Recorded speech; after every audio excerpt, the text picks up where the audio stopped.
জায়নামাজের উপরে থাকা কাবা শরীফের দৃশ্যের উপরে পাড়ালে কি কোনো গুনাহ হবে? রূপচর্চার জন্য ক্রিম ব্যবহার করা যাবে কিনা? কারো সন্তান জন্মগ্রহণের পর মারা যায়, ওই সন্তান কি হাসর দিন বাবা মায়ের জন্য সুপারিশ করবে?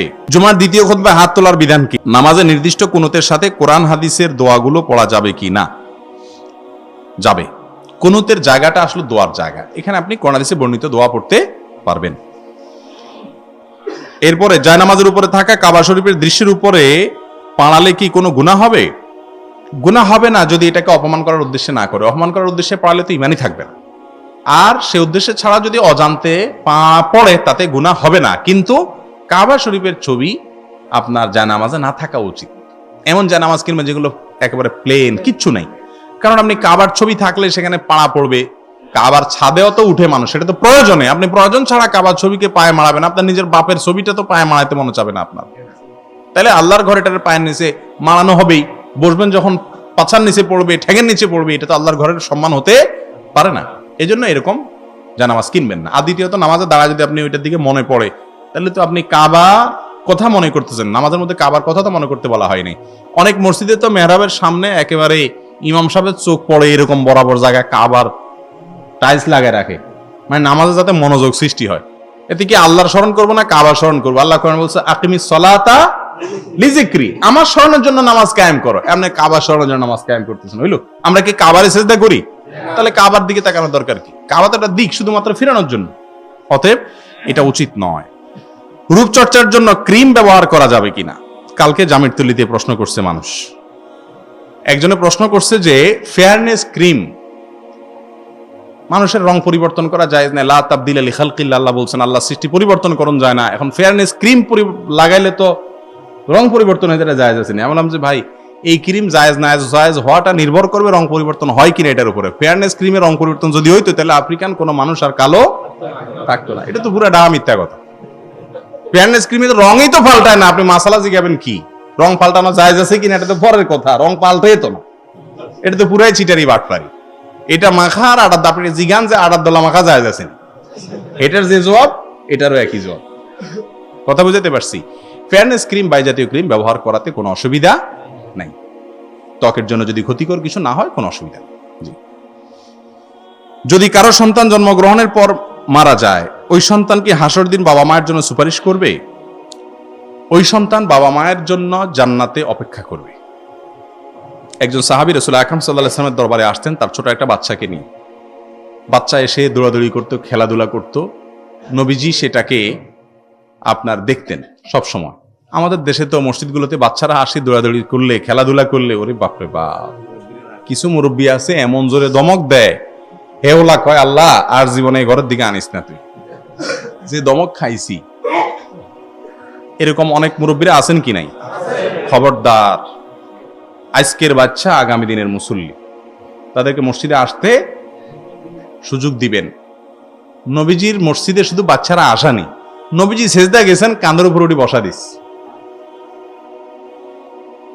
নাতি ছোট মানুষ, সেজদা তো উঠে না, নাতিও তো নাসর বান্দা, নামে না।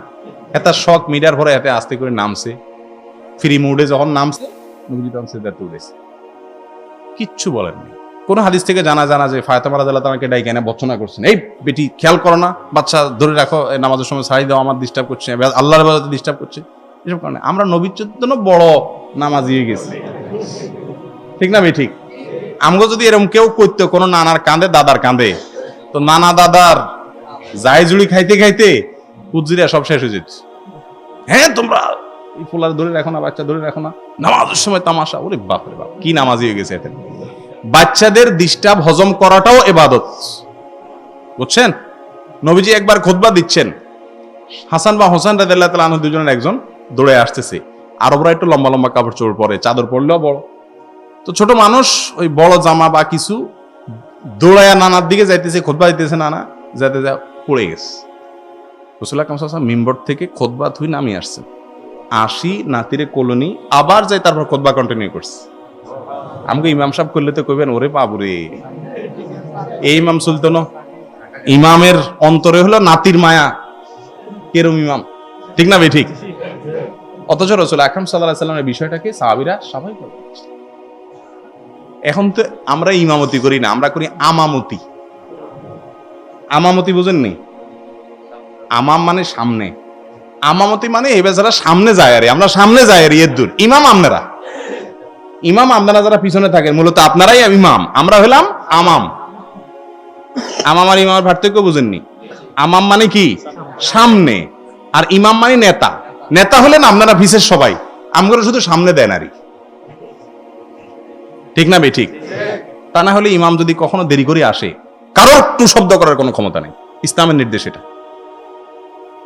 নিয়মিত করলে সেটা এক জিনিস, মাঝে মধ্যে দেরি হতে পারে, সেটাকে খুব স্বাভাবিকভাবে নিতে হবে, খুব স্বাভাবিকভাবে নিতে হবে। মাঝে মধ্যে ভুলও হইতে পারে, পারে কি পারে না? আরে কাবার ইমাম না জানে মসজিদে নামের ইমাম একবার সূরা ফাতিহা ভুল করে ফেলছে, পিছন তো লোকমা দেওয়া লাগছে। আর আমাদের দেশে যদি ইমাম সাহেব সূরা ফাতিহা ভুল করে বসে, কবো বাবুরি সূরা ফাতিহা ভুল করছে, এই মিয়ার মাথার ভিতরে দুনিয়া ঢুকে গেছে, তার বাধ্য। ঠিক না ঠিক? এগুলা তামাশা।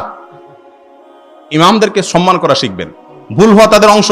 নবীজি নামাজ পড়ছেন, 3 রাকাত পড়ে সালাম ফিরেছে, সাহাবীরা ডরে তো কিছু কয় না। নবী, ওনার প্রতি আল্লাহ সময় সময় ওহী নাজিল করে, হয়তো পাল্টে গেছে, নতুন কোনো বিধান আসছে, আল্লাহ তো বিধান চেঞ্জ করেন। তখন সাহাবা একরাম পিছন থেকে জিজ্ঞাসা করতেছে, ইয়া রাসূলুল্লাহ আনাসিতা আম কুসিরাতিস সালাহ, আপনি ভুলে গেছেন না নামাজ কমাই দেওয়া হয়েছে? রাসূল বলছেন বাল নাসিতু, বরং আমি ভুলে গেছি, আরেক রাকাত পড়ছেন, সেজদা দিয়েছি। তাহলে রাসূলের যদি ভুল হইতে পারে, জিবরিল যাকে সাবধান করার জন্য, সতর্ক করার জন্য আল্লাহর পক্ষ থেকে নিয়োজিত, তাহলে আপনার আমার ইমাম খতিব বেচারা তো প্রত্যেক ওয়াক্তে ভুলিতে পারে। এটা স্বাভাবিক না অস্বাভাবিক? ওরে বাবা রে, স্বাভাবিক হলে কি হয়েছে? কিন্তু আপনারা তো খোঁচানি শুরু করে দেন। ঠিক না ভাই ঠিক? এই জন্য হাফেজরাও 2 নম্বরই করে। হাফেজরা চুক্তি করি নাই, মাই তোরা হাজিব গয়ম তোমরা হাজিব গো, বুঝছেন নি? হাজির হাফেজরা চুক্তি করি না, তুই আমার লোকমা দিস না, আমি তোর লোকমা দিতাম না। কারণ এগুলো সব মূর্খ, বুঝে না যে মানুষের লোকমা হতেই পারে। হারামের ইমাম সাহেব লোকমা হয় আমরা কি হইতেই পারে, না হওয়াটা বরং অস্বাভাবিক। ঠিক না ভাই ঠিক? এখন বেশি চালাক আপনারা, এই জন্য আপনাকে ইমামও এরকম সিস্টেম করে করে চালায়। ভুল চলে যেতে আছে, হিসের গা লোকমা দেয় না, আবার হেতে যায় এতে দেয় না, হেতারা হেতারা একটা সিস্টেম করিল। আপনারা মনে মনে করেন ওরে বাবা কি তুকুর হাফেজ, মাশাআল্লাহ, কোনো লোকমা টোকমা নাই, ইয়ান্দি সদরঘাট চলে যেতে আছে। তাহলে বেশি চালাক হলে তাদের ইমামদের এই অবস্থা হয়। আল্লাহ আমাদেরকে সতর্ক থাকার তৌফিক নসিব করুন। দেরি হয়ে গেছে, শেষ করতেছি তাড়াতাড়ি। জুমার দ্বিতীয় খুতবায় হাত তোলার বিধান কি? হাত তোলা সুন্নাত না। দ্বিতীয় খুতবা যখন ইমাম দোয়া পড়ে সাথে সাথে আমিন বলবেন, কিন্তু হাত তোলা কোনো হাদিস দ্বারা প্রমাণিত না। আমাদের অনেককে দেখা যায় ইমাম যখন খুতবা দোয়া করে, যেহেতু সবাই আমিন আমিন বলতেছে জন্য হাত তোলে, হাত তোলাটা কোনো হাদিস দ্বারা এই টাইমে সাবেত না। কেউ তুললে ওটা হারাম করছে এরকম বলা যাবে না, তবে হাদিস দ্বারা সাবেত না, খেলাফে সুন্নাত, এতটুকু বলা যাবে। সালাতে তাশাহুদের ডান হাতের আঙ্গুল, এটা বলছি।